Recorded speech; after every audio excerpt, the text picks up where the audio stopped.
تاریخ کی کتابوں میں لکھا ہے کہ جب بغداد کی گلیاں لاشوں سے بھری پڑی تھیں، چند دن کے اندر ان سے اٹھنے والے طوفان کی وجہ سے ہلاکو خان کو شہر کے باہر خیمہ لگانا پڑا۔ یہ بات ہے 1258 کی، جب منگول کمانڈر کی فوج نے بغداد پر حملہ کر دیا تھا۔ منگول آندھی جس نے بغداد کو آج تک سنبھلنے نہیں دیا۔ آئیے اس پہ بات کرتے ہیں۔ ناظرین، اس دور میں منگول افواج نے پچھلے 13 دن سے بغداد کو گھیرے میں لے رکھا تھا۔ جب مزاحمت کی تمام امیدیں دم توڑ گئی تو 10 فروری 1258 کو فصیل کے دروازے کھول دیے گئے۔ 37ویں عباسی خلیفہ مستعصم بالا اپنے وزراء اور امراء کے ہمراہ مرکزی دروازے سے برآمد ہوئے اور ہلاکو خان کے سامنے ہتھیار ڈال دیے۔ ہلاکو خان نے وہی کیا جو اس کے دادا چنگیز خان پچھلی نصف صدی سے کرتے چلے آئے تھے۔ اس نے خلیفہ کے علاوہ تمام اشرافیہ کو وہیں تلوار کے گھاٹ اتار دیا اور منگول دستے الباد بغداد میں داخل ہو گئے۔ اس کے اگلے چند دن تک جو ہوا اس کا کچھ اندازہ مورخ عبداللہ وصاف شیرازی کے الفاظ سے لگایا جا سکتا ہے۔ وہ شہر میں بھوکے گدھوں کی طرح پھر گئے، اس طرح جیسے غضبناک بھیڑیے بھیڑوں پر ہلہ بول دیتے ہیں۔ بستر اور تکیے چاقوؤں سے پھاڑ دیے گئے۔ حرم کی عورتیں گلیوں میں گھسیٹی گئیں اور ان میں سے ہر ایک تتاریوں کا کھلونا بن کر رہ گئی۔ ناظرین، بغداد کا شہر دریائے دجلہ کے دونوں کناروں پر آباد تھا۔ الف لیلہ کی شہزادی کا شہر، ہارون الرشید اور مامون کے قائم کردہ دارالترجمہ کا شہر کہا جاتا ہے۔ یہ وہ شہر تھا جہاں مترجموں کی کتابیں تول کر سونا بطور معاوضہ دیا جاتا تھا۔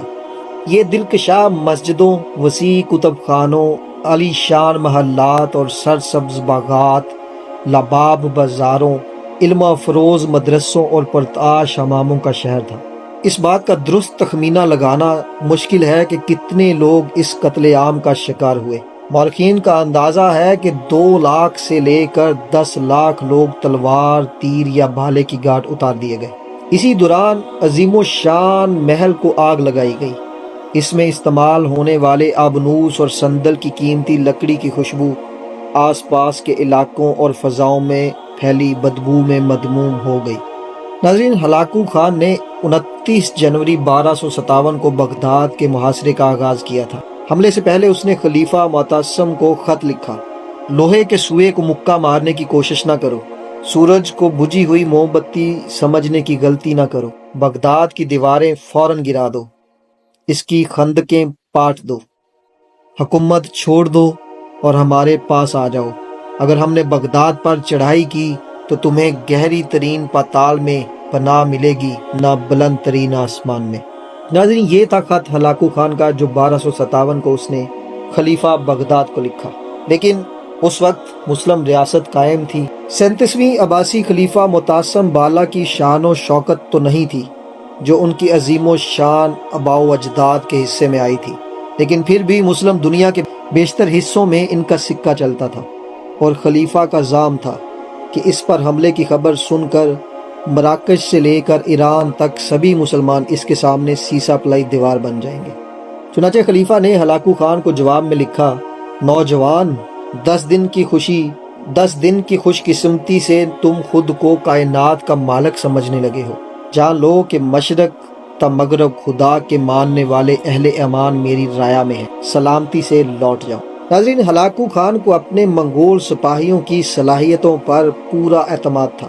وہ پچھلے 4 اشروں کے دوران آبائی علاقے منگولیا سے نکل کر 4000 میل دور تک آ پہنچے تھے اور اس دوران معلوم دنیا کو بڑے حصے کو اپنا متی بنا چکے تھے۔ بغداد پر حملے کی تیاریوں کے دوران نہ صرف ہلاکو خان کا بھائی منگو خان نے تازہ دم دستے بھجوائے تھے، بلکہ ارمینیا اور جارجیا سے خاصی تعداد میں مسیحی فوجی بھی ان سے ملے تھے، جو مسلمان سے صلیبی جنگوں میں یورپ کی شکست کا بدلہ لینے کے لیے بے-تاب بیٹھے تھے۔ ناظرین، یہی نہیں، منگول فوج تکنیکی لحاظ سے بھی کہیں زیادہ برتر اور جدید ٹیکنالوجی سے بہرہ تھی۔ منگول فوج میں چینی انجینئر کا یونٹ تھا جو منجتنوں کو تیاری اور بارود کے استعمال میں مہارت رکھتا تھا۔ بغداد کے شہری آتش گیر مادے نفتن سے واقف تھے، جسے تیروں سے باندھ کر پھینکا جاتا تھا، لیکن بارود سے ان کا کبھی واسطہ نہیں پڑا تھا۔ اس زمانے کے بارود آہستگی سے چلتا تھا۔ منگولوں نے اس میں یہ جدت پیدا کی کہ اسے لوہے یا پکائی گئی مٹی کے ٹیوبوں میں رکھ دیتے تھے، جس سے وہ دھماکے سے پھٹ جاتا تھا۔ اس کے علاوہ منگولوں نے دھوئیں کے بم بنانے میں بھی مہارت حاصل کر لی تھی۔ یہی نہیں، منگولوں نے فصیل کے نیچے بارود لگا کر اسے بھی جگہ جگہ سے توڑنا شروع کر دیا۔ بغداد کے باسیوں نے یہ آفت اس سے پہلے کبھی نہیں دیکھی تھی۔ ابھی محاصرے کو 1 ہفتہ نہ گزرا تھا کہ خلیفہ نے ہلاکو خان کو بھاری تاوان ادا کرنے اور اپنی سلطنت میں جمعے کے خطبے میں اس کا نام پڑھنے کی شرط پر صلح کرنے کی پیشکش کی، لیکن ہلاکو خان کو فتح سامنے نظر آ رہی تھی۔ اس نے یہ پیشکش فوراً ٹھکرا دی۔ ناظرین، آخر 10 فروری کا دن آیا جب خلیفہ نے شہر کے دروازے منگولوں کے لیے کھول دیے۔ منگول مذہب میں کسی بادشاہ کا زمین پر خون بہانا بدشگونی سمجھا جاتا تھا، اسی لیے ہلاکو خان شروع میں خلیفہ کو یہ باور کرواتا رہا جیسے وہ بغداد میں اس کا مہمان بن کر آیا ہے۔ خلیفہ کی ہلاکت کے بارے میں کئی کہانیاں مشہور ہیں۔ تاہم زیادہ قرین قیاس ہلاکو کے وزیر نصیر الدین طوسی کا بیان ہے، جو اس موقع پر موجود تھے۔ وہ لکھتے ہیں کہ خلیفہ کو چند دن بھوکا رکھنے کے بعد ان کے سامنے ایک ڈکا ہوا خوان لایا گیا۔ بھوکے خلیفہ نے بےتابی سے ڈھکن اٹھایا تو دیکھا کہ برتن ہیرے جواہرات سے بھرا ہوا ہے۔ ہلاکو خان اسے کہتا ہے کہ کھاؤ، لیکن خلیفہ نے کہا، میں ہیرے کیسے کھاؤں؟ ہلاکو نے جواب دیا، اگر تم ان ہیروں سے اپنے سپاہیوں کے لیے تلواریں اور تیر بنا لیتے تو میں دریا عبور نہ کر پاتا۔ لیکن عباسی خلیفہ نے آگے سے جواب دیا کہ خدا کی یہی مرضی تھی۔ ہلاکو خان نے کہا، اچھا تو اب میں جو تمہارے ساتھ کرنے جا رہا ہوں وہ بھی خدا کی مرضی ہے۔ اس نے خلیفہ کو نمدوں میں لپیٹ کر اس کے اوپر گوڑے درا دیے تاکہ زمین پر خون نہ بہے۔ بغداد کی بنیاد متعصم بالا المنصور 762 میں بغداد نامی ایک چھوٹے سے گاؤں کے قریب رکھی تھی۔ صرف چند اشروں کے اندر یہ بستی دنیا کی تاریخ کی عظیم ترین شہروں میں شامل ہو گئی۔ ہندوستان سے لے کر مصر کے علماء، فضلاء، شاعر، فلسفی، سائنسدان اور مفکر یہاں پہنچنے لگے۔ اس زمانے میں مسلمانوں نے چینیوں سے کاغذ بنانے کا طریقہ سیکھ لیا تھا، اور دیکھتے ہی دیکھتے شہر علمی سرگرمیوں سے معمور ہو گیا۔ 9ویں صدی میں بغداد کا ہر شہری پڑھ لکھ سکتا تھا۔ ایک تحقیق کے مطابق 775 سے لے کر 932 تک آبادی کے لحاظ سے بغداد دنیا کا سب سے بڑا شہر تھا۔ اس کے علاوہ اسے 10 لاکھ کی آبادی تک پہنچنے والا دنیا کا پہلا شہر ہونے کا اعزاز بھی حاصل ہے۔ دارالترجمہ بیت المحکمہ میں یونانی، لاطینی، سنسکرت، سریانی اور دوسری زبانوں سے کتابیں ترجمہ ہونے لگیں۔ یہی کتابیں صدیوں بعد یورپ پہنچیں اور انہوں نے یورپ کی نشاط ثانیہ میں اہم کردار ادا کیا۔ الجبرا، الگوردم، الکیمی، زند، الکحل وغیرہ جیسے درجنوں الفاظ بغداد کے اسی سنہرے دور کی دین ہیں۔ ناظرین، بغداد میں بسنے والی چند مشہور ہستیوں کے نام بھی دیکھ لیجئے۔